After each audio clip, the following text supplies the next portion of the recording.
Hey guys, welcome back to new video. काम की बात में आपका स्वागत है और हम आज की चर्चा को गौरव के साथ दोबारा कंटिन्यू करेंगे एक नए सवाल के साथ। आज आपको पता होगा कि नौकरियां बहुत ज़्यादा जा रही है और लोग इंटरव्यू बहुत सारे अटेंड करते हैं आज की डेट में। And what is prevalent is कि लोग जो है अपनी कम्युनिकेशन में कुछ वर्ड्स का बहुत ज़्यादा इस्तेमाल करते हैं, जो कि है value addition, work culture, hard work. तो इन इन वर्ड्स को यूज करने के बाद भी उनका जो है सिलेक्शन नहीं होता। तो और वो अपनी पूरी लर्निंग को एक्सप्रेस करने की पूरी कोशिश करते हैं, तमाम कोशिशें करते हैं, लेकिन फिर भी उनका सिलेक्शन नहीं हो पाता। तो इसके पीछे क्या कारण है? ये बहुत ही ज़रूरी सवाल है आज के नौजवान के लिए। तो गौरव जी, आपसे चाहेंगे हम कि आप इस पे थोड़ा-सा जो है अपना ओपिनियन दें। आपको क्या लगता है? Thank you, Nikhil.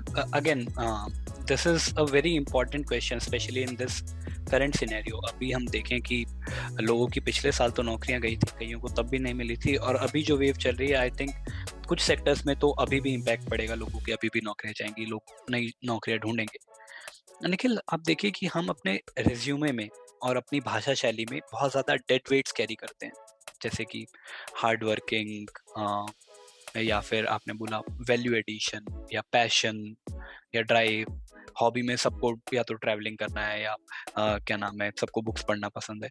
तो उस तरह की चीजें अल्टीमेटली आपके रेज्यूमे पे एक इम्पैक्ट डालती हैं कि आप सच नहीं बोल रहे, you are not actually truthful, आप अपनी सच्ची आइडेंटिटी नहीं लेके आ रहे हैं। And I think that is very important. मैंने हाल ही में 7-8 इंटरव्यूज के राउंड दिए एक ऑर्गेनाइजेशन के लिए, एंड मैंने वहाँ यही पाया कि अगर मैं सच बोल रहा हूँ और मैं उसको कम्युनिकेट भी कर पा रहा हूँ, दोनों ही चीजें इंपॉर्टेंट हैं। निखिल, आपने कहा कि कई लोगों को बहुत अच्छा आता भी है बट वो कम्युनिकेट नहीं कर पाते, and that is also very important. अगर मैं अपनी बात समझा नहीं पाऊंगा तो वो सामने वाला समझ नहीं पाएगा। बट अगेन, दूसरी चीज कि आप सच बोल रहे हैं। हम लोग आजकल ना एक वो fake it till you make it वाला बहुत ज्यादा चल गया है। जो पुरानी बातें होती थी ना, honesty is the best policy, so ये एक्चुअल में रेलेवेंट है आज भी।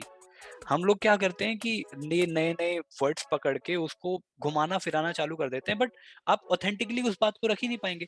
जब मैं बोलता हूँ कि मेरा वैल्यू सिस्टम मुझे ये चीज अलाउ करता है, ये चीज नहीं अलाउ करता, या फिर मैं किसी ऑर्गेनाइजेशन में जाके वैल्यू एडिशन करना चाहता हूँ, आप यकीन मानिए इंटरव्यूअर को आपके अंदर से वाइब्स आती हैं जब आप उसको एग्जांपल्स दे रहे होते हैं या जब आप उसको वो शब्द बता रहे होते हैं। सिर्फ लिखने से नहीं होता ना, आपकी लाइफ में पर्पस है, आपके लाइफ में ड्राइव है, तो वो आपकी बात में भी रिफ्लेक्ट होगा। निखिल, हम लोग सिर्फ कहने से आई डोंट थिंक कि बहुत ज्यादा इम्पैक्ट होगा। हम लोगों को आदत हो गई है over promise and under delivery की, और जो एक्चुअल में होना चाहिए that should be under promise and over delivery.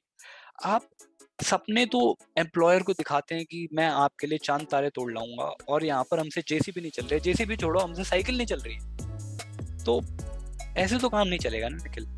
हम लोगों को, मेरा ये मानना है कि अगर हम सच्चाई के साथ जाएं, अगर हमें लगता है हमारी कुछ स्किल्स में कमी है, हम उन पे काम करें, सामने वाले को बताएं कि मैंने किया है, पर्सनली किया है। कि कोई मुझसे पूछता है कि गौरव आपके अंदर क्या कमी थी, मैं उनको बताता हूँ कि हमारी फील्ड में डेटा एनालिटिक्स का एक बहुत अच्छा रोल है, डेटा विजुअलाइजेशन बहुत क्रिटिकल हो गया है, एंड मुझे पहले वो नहीं आता था, and I am working on power BI, Tableau, इन जैसे सॉफ्टवेयर पे काम कर रहा हूँ ताकि मैं वो चीजें सीख सकूँ।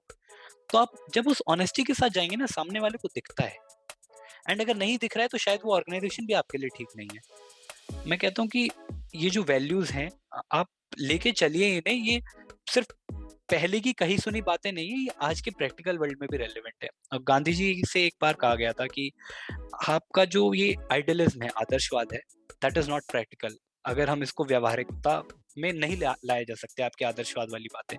तो गांधी जी ने कहा था कि यदि हम अपने व्यवहार को आदर्श बना लेंगे तो हमें अपने आदर्शों को व्यवहारिकता के हिसाब से डालना नहीं पड़ेगा। हम अपने काम ही इस हिसाब से करें ना कि जो हमारे लाइफ के प्रिंसिपल्स, आइडियल्स के हिसाब से चलते हो। एंड अगेन, वो सबके डिफरेंट हो सकते हैं, तो आप ये मत मानिए कि सामने वाले का ये सही है तो यही मेरा भी सही होना चाहिए। आप दोनों का सही और आप दोनों का गलत अलग हो सकता है, क्योंकि वास्तव में कुछ भी सही और कुछ भी गलत नहीं है, सब सब्जेक्टिव है। पर आपको आपका क्या सही है वो ढूंढना बहुत जरूरी है, and then stay truthful to that. Thank you Nikhil.